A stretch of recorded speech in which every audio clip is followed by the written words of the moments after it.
Yeah, but we'll just get started first. Now, I understand that your exams are over, but please, like I said, take it positively because every lesson we're going to go through new content. So, yeah, you might be thinking after WA, why am I still having tuition? Okay. Understandable, okay, if you feel that way. But like I said, I just want to encourage you to be positive about it. Okay, take it as always a new learning point. Yeah. Okay, so just to get started, I think the first thing to do is to turn on your video. Thank you, Nadia, for doing that. Okay, the rest of you, please turn on your video. I think that is our house rule, which I think has been forgotten for quite some time. Thank you so much, Jinlei and Tamaya. Galvin as well, okay? Thank you. Okay. Another thing is to, of course, rename yourself. Like just now, Tamaya named herself as Jurong Pioneer JC, so I do not know who is she, right? So it's important to rename yourselves as your real name as well. Okay. And another thing is to mute yourself because if I don't have you muting yourselves, I will have a lot of background noise and it's going to be disruptive to the class. So very simple reason for that. Okay, the rest of the rules would be just if you want to answer, I think we're quite flexible about it. I'm not too rigid. If you want to answer questions, basically just drop me a text or you can just raise your hands using the icon. Okay? Right? So for today, like I said, I know your exams are over, but okay, what we're going to go through will still be useful in this case for your end of year exam as well. Okay, particularly on compo writing. Today we're covering on compo. Okay, we're gonna highlight. Oh, wait, hold on a second. Okay, we're gonna highlight the content as well as the organization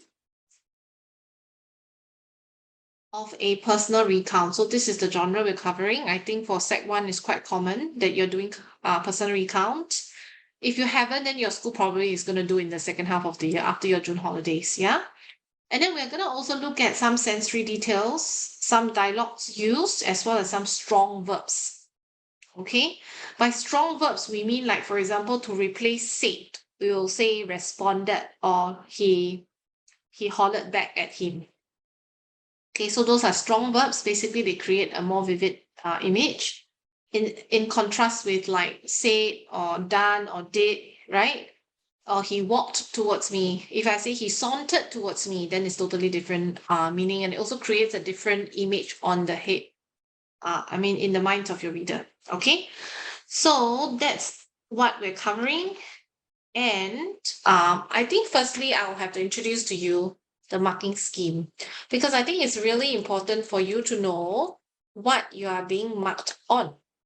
Okay, basically, what is the what is the criteria? What are the things that your teacher look at when it comes to marking your continuous writing?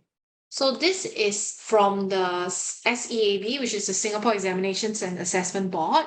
It's about the different the marking scheme for your continuous writing. Just to highlight, okay, the marking scheme for continuous writing versus situational writing is different. Yes, it's the same marks, it's 30 marks, 10 marks to content, 20 marks to language. But in terms of the component, like for content, is totally different for situational writing. Okay. So of course, today our main focus is not sit writing. Sit writing has a completely different marking scheme as continuous. So let's just have a look at the continuous writing, section C. Okay, continuous writing, the criteria for that for content would be if you want to achieve a high band, of course, we will be aiming for high band. It's basically this one. Okay, right? Band 5 or band 4, at least a 7 out of 10. You need to make sure that all the aspects of the task are addressed with some development, or if you want a super high band, it will be fully developed and fully addressed in detail.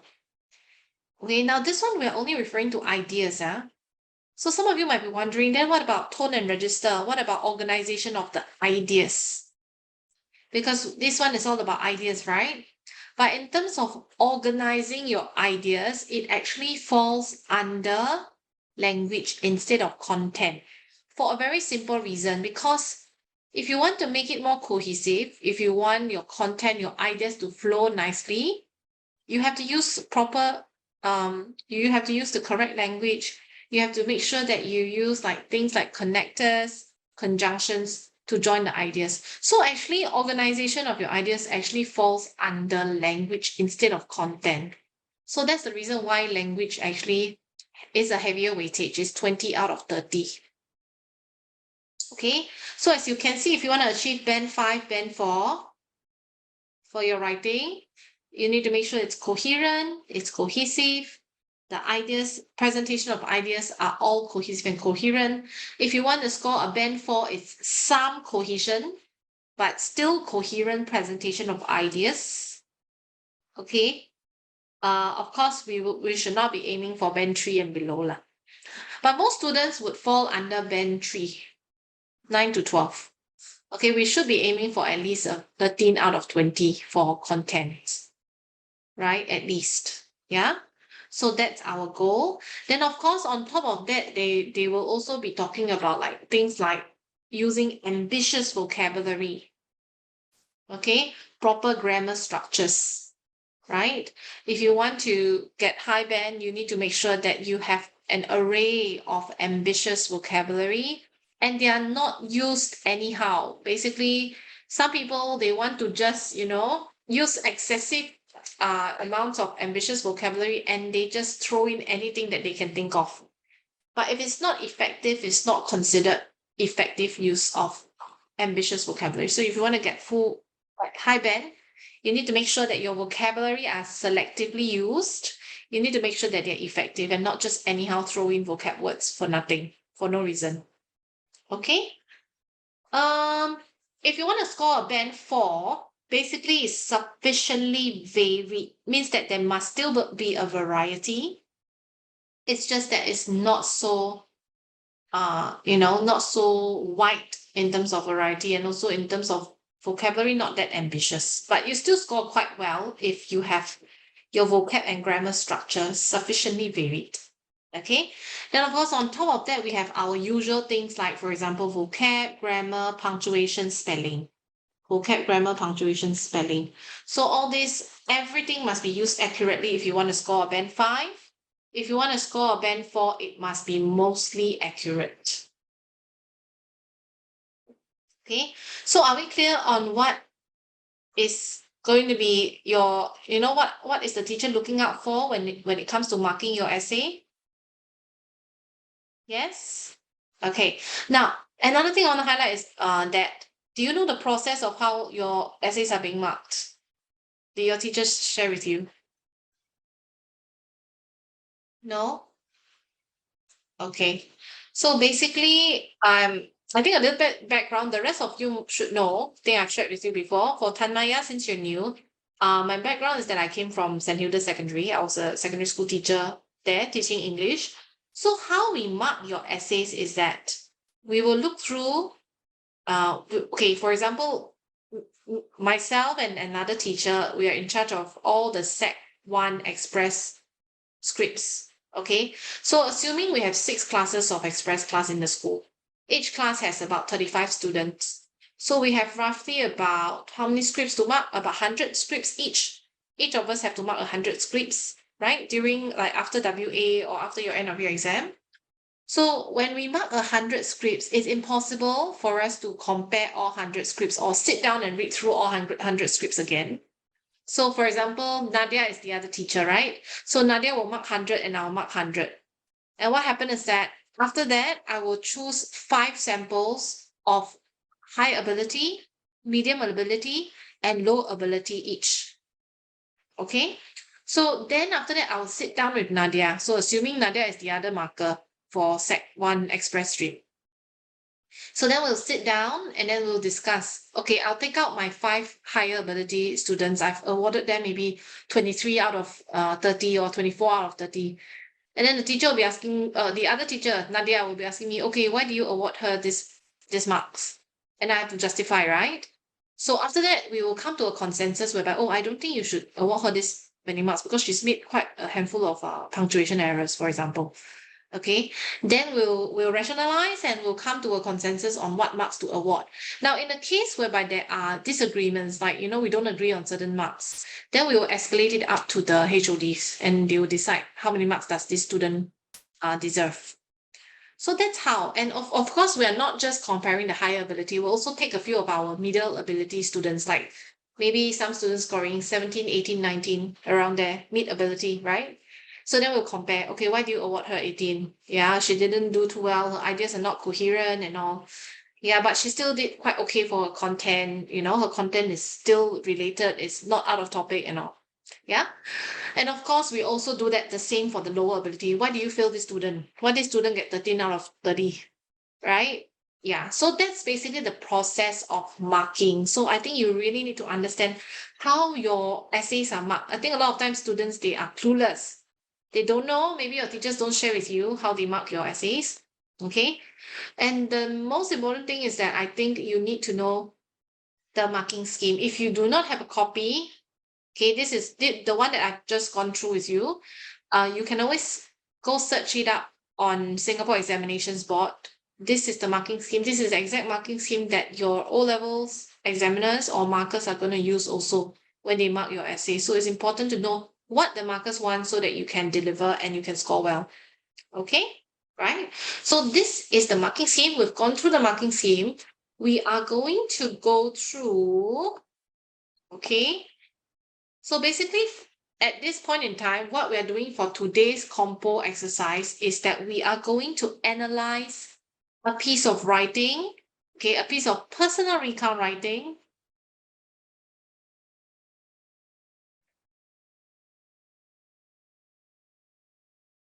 Okay, a piece of personal recount writing that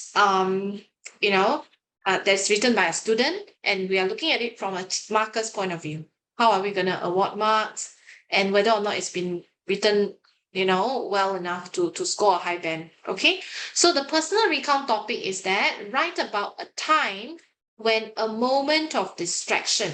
Okay, a time suggests that it has to be one incident. Sometimes students get so carried away, they actually wrote more than an incident. They wrote like multiple incidents. And then that's when they write a little bit out of topic. And when you write out of topic, it's difficult for the teacher to award you high marks. Sometimes, in some cases, you might even fail your writing if you write out of topic. The reason is simple because they cannot pass you for content for sure. If you write out of topic, then your content is totally not related. So it's a failure for content. Okay. And for language, they can't really give you high marks because whatever that you've written out of the topic, right? The language doesn't apply to the topic itself. So they can't give you high marks for language as well. So a lot of times people who write out of topic will generally fail. Okay, so this is very important. First thing, the rule of thumb is do not write out of topic, yeah? Okay, so write about a time when a moment of distraction. Okay, so it has to be a moment of distraction, which is actually the cause, right? So it's something like a cause and effect thing. The cause is because of a moment of distraction, and the effect is that it nearly led to a tragedy. That's the effect. A few components, yeah. So first things first, of course, is to identify keywords in the topic and know what the topic is asking of you. Yeah, it's one incident. The cause is a distraction. The effect is a tragedy.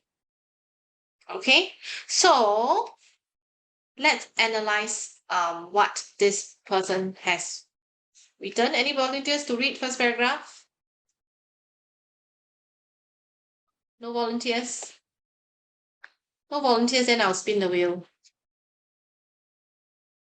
Okay. Let me find the wheel.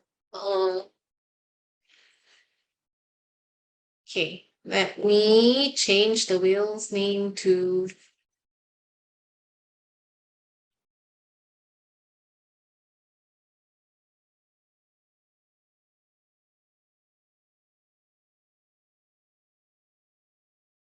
okay, great.